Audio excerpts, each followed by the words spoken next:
V tomto videu sa zameriam na to, ako sa autizmus prejavuje u dievčat a žien a podelím sa o svoje osobné skúsenosti, ktoré patrili k dôvodom, prečo ma odoslali na diagnostiku autizmu. Jedným z takých typických prejavov autizmu u žien je maskovanie. To znamená snahu kopírovať správanie a reč tela iných ľudí, aby sme pôsobili normálne.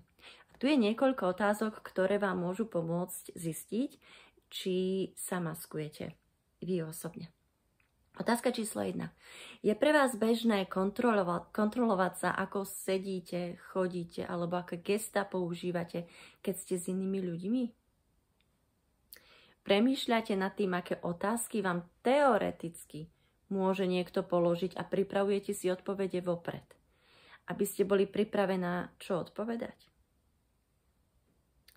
Prehrávate si v hlave konverzácie a analyzujete, či niečo z toho, čo ste urobili alebo povedali, mohlo vyvolať v tej osobe dojem, že ste čudná? Obávate sa, že niekto nebude veriť tomu, čo hovoríte, alebo vás prenasledujú obavy z toho, že sa ocitnete v situácii, na ktorú nemáte pripravenú reakciu a tým pádom tam vzniká riziko, že vaša reakcia nebude adekvátna situácii?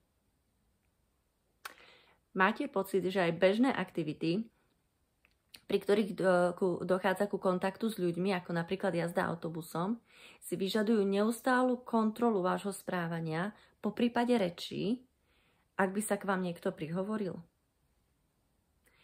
Cítite, že na bežné denné činnosti vy nakladáte oveľa viac energie ako ľudia okolo vás a že tento problém sa rapídne zhoršil niekedy okolo vašej 30-ky?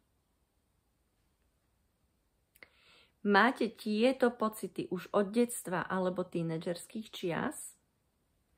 Ak ste sa v týchto otázkach spoznali, možno ste sa celý život podvedome prispôsobovali okoliu. Autizmus u žien totiž často zostáva nerozpoznaný práve kvôli schopnosti maskovať sa, čo môže byť veľmi vyčerpávajúce. Ale pochopenie týchto vlastných limitov je prvým krokom k tomu, aby ste si vedeli prispôsobiť život svojim potrebám. V ďalšom videu a v ďalších videách vlastne si povieme o ďalších symptómoch, ktoré sa vyskytujú u autistických žien.